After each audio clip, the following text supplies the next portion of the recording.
Welcome to ASFC's gaming podcast. We will be talking about the game Counter-Strike Global Offensive and discussing who the game was aimed at, what the general opinions around the game is, and where the best places to find reviews are for the game. Firstly, we are researching this game. We had to find as many reviews as possible, and as much information on the game as possible to give you guys, the viewers, a fair and detailed opinion on the game. We encountered many types of media that propose the best way to find reviews of the game, although what we found was very few detailed explanations of the game itself. And for most people to understand what they were saying, they would have to have had some previous experience with the game.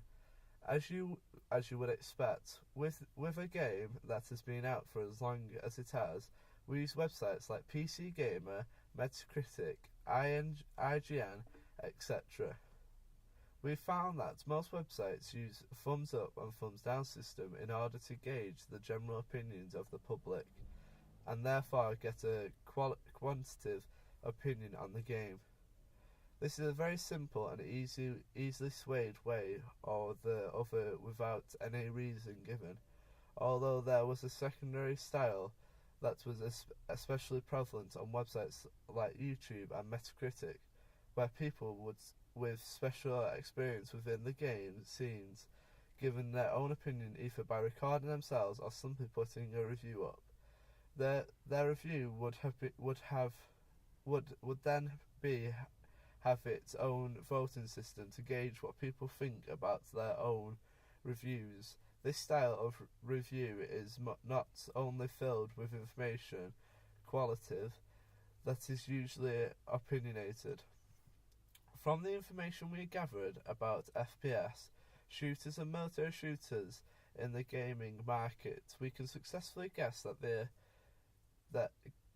what group of people they were aiming the game towards. For example, we found out the specific genre is aimed towards young teens and young adults around the ages of 14 to 21. We also found quite a bit of evidence that shows males are more likely to play on both consoles and PCs, whereas women are completely overtaking the mobile gaming market. This combined with the fact that this game is very competitive and cannot be simply picked up and played and requires more frequent play than any mobile game ever could only confirms this. Counter-Strike is a fairly mainstream game. I mean, this is the way that it is a shooter in which a very large gaming genre. In fact, this genre brings in the most revenue per annual year over any other gaming genre. Also, from their marketing campaigns, we also accurately judge that they're aiming the games towards large chunks of gamers, young males. This is down to things like the classic Counter-Strike posters features white males in military uniforms with a bright orange, rustic-looking background. These would appeal to their main target audience simply by relating to them and involving an action element that is known to directly appeal to males also. Finally, we found the game was aimed to people with Western cultures. The reason for this is not just down to the game simply being made with these countries, but comes down to the surplus of money people in the Western cultures have to spend on luxuries.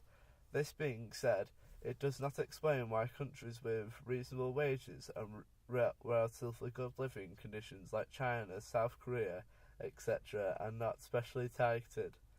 From our research, we found MMOs and RPGs within these countries, basically meaning there is not a large demand for games like ours. Even if there was a demand for FPS shooters, most people within these countries don't have a good enough hardware in which to run GSGO, even if it's almost 10 years old itself. Finally, we set up to asking a group of people what their general opinions of the game was. This entailed a questionnaire which asked them a range of questions, from whether they felt the game was aimed towards them or not, and even what they thought of the competitive nature of the game, and whether it would drive them away simply from its daunting nature.